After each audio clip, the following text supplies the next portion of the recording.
Yes, good morning. Savvy here from Football Heritage TV. Yes, wearing a baseball cap. Apologies. One of those days, hair wouldn't do what it's trying to do. I'm growing it out so it looks messy. Stuck on a baseball cap. Apologies.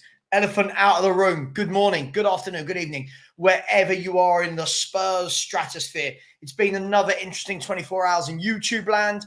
I put out a post yesterday talking about, and by the way, it was just a post in my community page. It wasn't even the video, talking about what Ange said earlier in the window versus what's happened, and broke down a few myths for people that constantly keep coming back and saying, oh, not just me, fans like you are negative. Trust the process, patience, we've got to wait, blah, blah, blah, blah, blah, blah. Okay, cool. Well, here we are. There's facts, there's evidence, right? The manager is saying the same things that most of us are saying, or some of us are saying, without being called negative. The manager's being praised and being lauded. When fans say it, we are negative. I'm going to go through what I mean, but this show is mainly about Spurs manager number 12, Martin Jol, right? Martin Jol, anyone remember him? He was one of our managers. Villas-Boas, he was one of our managers. Tell you what I'm going to do. I'm going to go through all 12 of them for you in a minute. But Big Ange Postecoglou is permanent manager number 12. Very important to make that distinction. During Daniel Levy's tenure, Big Ange is manager number 12. Okay? Now, if we're going to add in the likes of Clive Allen, Inglethorpe, right? Stellini, Mason, then we can put this up to 16. But it's 12 permanent managers. I don't want to be disingenuous. Now, why is it important how many managers we've had? Well, straight away, when we look at it, Tottenham Hotspur, under Levy, are entering the 24th year. 12 permanent managers. You don't have to be a mathematician to work this one out. Means that every 2 years, Spurs have a new manager. Every 2 years. Now, I'm going to ask the question. In that time, Spurs have won one trophy. Okay, we all know that was 2008. It was the League Cup final. It was one day Ramos, and it was big Jonathan Woodgate, extra time, bang, header into the bottom corner. The last trophy Tottenham won. Some of you watching this would have just been born around that time, or would have been 2 years old and not remember that time. Right? That's how long ago since Tottenham won a trophy. So before people talk to me about Daniel Levy, what he's done for this club, Tottenham have now become a club that don't win trophies. Yeah. Now we can blame every single manager. We can blame every single manager. They're all bad, all of them. Every single one of the 12 managers Daniel Levy's had has been terrible. But we know that's not true, don't we? We know that's not true. Now, whether or not you like to manage his style, yeah, you like to manage his personality, that's a different matter. But they've not all been bad. I'm not saying they've all been brilliant, but they've not all been bad. So why have Tottenham Hotspur not managed to win trophies? Why are Tottenham Hotspur on manager number 12? Why? And here's the big question. Why then, with all this damning evidence, and I'm going to read the list of managers in a minute, with all this damning evidence, why are fans yet again trying to make out that this is different? This is a different process. Trust the manager, trust the process. This director of football is different. We're doing a data model. We're scouting players differently, right? Why? It's okay to come at fans like me, yeah, like other YouTubers and other fans in the chats that maybe are very skeptical for good reason. It's okay to come at us and say, I'll give you an example. Yesterday, I got a message from someone going, moan, moan, moan. It's all you do. If you can't see what Ange is doing, there's no helping you. Sure, moan, moan, moan. How many years, though, do you have to be right before it actually becomes the truth? How many years of being right, yeah, and actually telling the truth about what Tottenham Hotspur do before people want to say, do you know what, there's merit here? Or do we want to just keep burying our heads in the sand and pretending everything is different? Now, people call that half glass full. That's not half glass full. When you've got evidence for 24 years, when you see that what we're doing now is exactly the same as all that evidence for the last 24 years as this year, that then becomes the truth. That then becomes facts. People will say, but that's your truth. It's not my truth. It's evidence. It's facts. My truth, I would love my truth to be that I believe Spurs are going to win the league, that we're making top signings. But we're doing it again, as my mate Sean Butler says. We're doing it again, Sava, he used to say to me. We're doing it again. Since Levy and Enoch took over, this is the list of permanent managers. I won't add in the interims. Bearing in mind, this averages out at 1 every 2 years. You've got Glenn Hoddle is number 1. Jacques Santini is number 2. Martin Yeo is number 3. Juan de Ramos is number 4. Juan de Ramos won a trophy. Harry Redknapp is number 5. Andre Villas-Boas is number 6. Tim Sherwood is number 7. Mauricio Pochettino is number 8. Nuno Espirito Santo is number 9. Conte is number 10. Oh, sorry, I've missed one out there. Sorry, Jose Mourinho.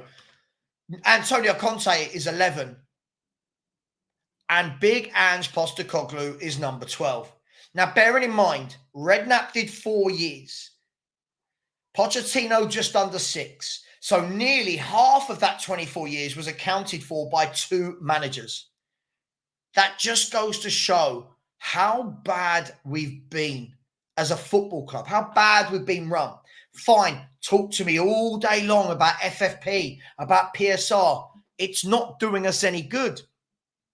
I heard going into this window, oh, we're in a wonderful position because Chelsea have got no money, Newcastle have got no money, Aston Villa, no money, Forest, no money, Man United, no money, Arsenal, no money. No one's got any money apparently. And that's the difference. Daniel Levy's overseeing the club in a great way. And look at all these clubs. They're going to be scrambling around. All these clubs are active in the market. All these clubs are bidding for players. All these clubs constantly. Now, I'm not saying they get every signing right. But if a signing doesn't work out, they move them out, bring someone else in. Not at Tottenham. We're busy celebrating Ben Davies being here for 10 years. 10 years. No other club with any sort of ambition, no offence, keeps Ben Davies for 10 years. Now, cue all the comments. Yeah, another negative video, Sava. Oh, Ben Davies is a good, solid squad player. Blah, blah, blah, blah. Right? Heard it all before. It doesn't bother me now. Call me negative, whatever. In that time, there's been a couple of times where you think, Spurs could kick on here. Spurs could really kick on here. Harry Redknapp built a lovely 11, played lovely attacking football, was my favourite manager, just my opinion, was my favourite manager of the last 24 years. Played really good attacking football. We get into the turn of a year, and he wants Tevez. He wants Gary Cahill. He's given Louis Saha and Nelson.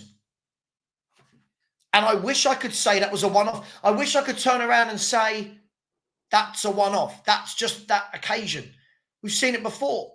We've seen it again. Pochettino built a really good 11. Was never allowed to build past that 11.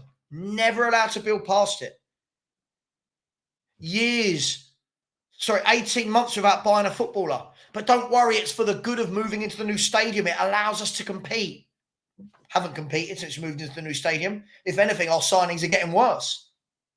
There's been a couple. There's been some good signings. But on the majority, the signings are no different to what we were signing when we were at White Hart Lane.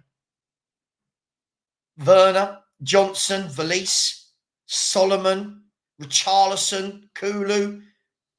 Okay, there's some decent players in there. None of these were the calibre of player we were signing when we were at White Hart Lane. So, again, we've been tricked. There's been times, Andre Villas-Boas, remember he came out and he said, I was promised João Moutinho. Didn't get him. What was he given? Benjamin Stambouli or something? Can't remember who it was now. Probably Benjamin Stambouli.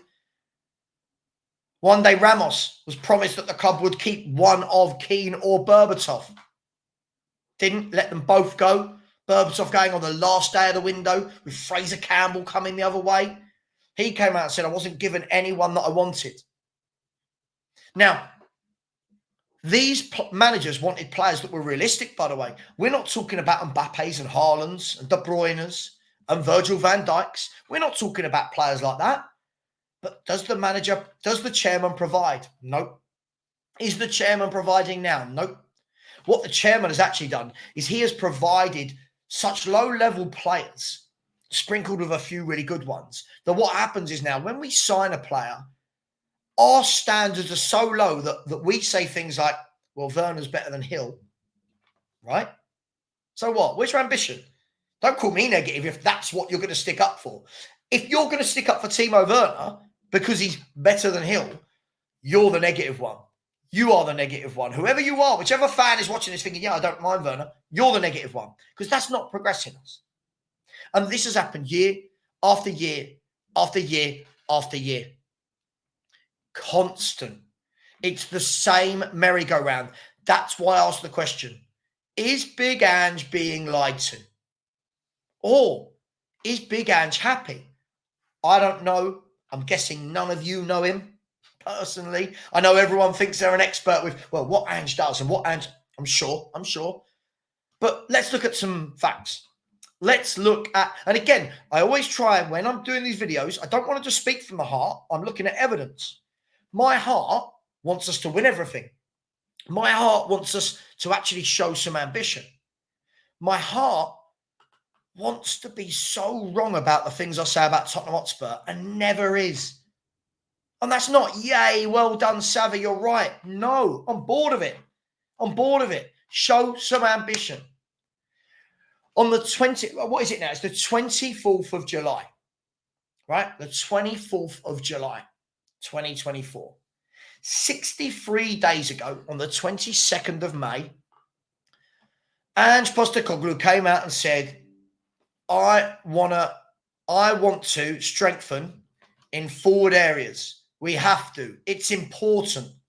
It's also extremely important that we bring players in early and get our transfer business done early. 63 days ago. Well, he said that on the 22nd of May. On the 28th of May, Spurs re-signed Timo Werner for 8.5 million a year in wages. Now, I'm worried either way. I'm either worried that Ange wanted Timo Werner and has sanctioned his signing twice. And if it's not Ange, I'm worried then that Levy is still doing Levy things. I'm worried that we're still doing this thing where no matter what director of football or scouts we have, the same caliber of player is coming in, the same silly decisions. Now, people will respond to this video. I'm sure they will. Oh, you just don't rate Werner. No, I don't rate Werner. Oh, he'll come good. Based on what? Oh, Ange really wants him. Fine. So here's the out. The out for Ange is that Levy's doing this again. And Ange didn't want him. And Ange is another yes man that's being lied to. Where it goes onto Ange's shoulders, where the blame will go onto Ange's shoulders, is if he's signing off on players like Werner and then Werner has another bad season. Right? You can't have it both ways. Right? It can't be, and what you hear all the time, Ange, we need to give Ange the tools that play his system. Ange needs the players that he wants. Fine. Is that Timo Werner? Is that Archie Gray? Again, no offense to Archie Gray. But again, we've signed an 18-year-old kid that if one of our rivals had signed, we'd say, meh. We sign him. Everyone's using superlatives like superb, generational, baller. Based on what? Now, this kid could be brilliant. He could be rubbish. But I'm going to give him the time before I label him as one of these things, right? But we've got fans already chucking the superlatives. Oh, great start to the transfer window. Is it? 63 days gone and we have signed an 18-year-old with no Premier League experience and Timo Werner on loan. Now, that's not my feelings. That's facts. I know people don't want facts. People want excuses. Oh, but Sava, the Euros were on. Doesn't seem to be stopping everyone else. Oh, but Sava, people are on holiday. Do you really think when players are on holiday, they don't talk to their agent? Come on. Come on. I've met footballers before. Footballers they don't go, I'm turning my phone off for the whole 2 weeks. No one can contact me. If they're open for a move, they're open for a move. The only ones that turn their phones off are the ones that aren't open for a move. And our scouts and our director of football, our recruitment team would know that. They work all year round, knowing who's available, who could have their head turned. So can we stop doing this? We stop doing this thing where I'm told it's the process. What is this process? When you ask somebody, nobody can give you an answer. Nobody. What is this process that's different under Ange? Or is Ange another manager being lied to? Is Ange the 12th permanent manager under Daniel Levy that has said, I want X, Y, and Z, instead is being given E, F, and G? You guys make your own minds up, right?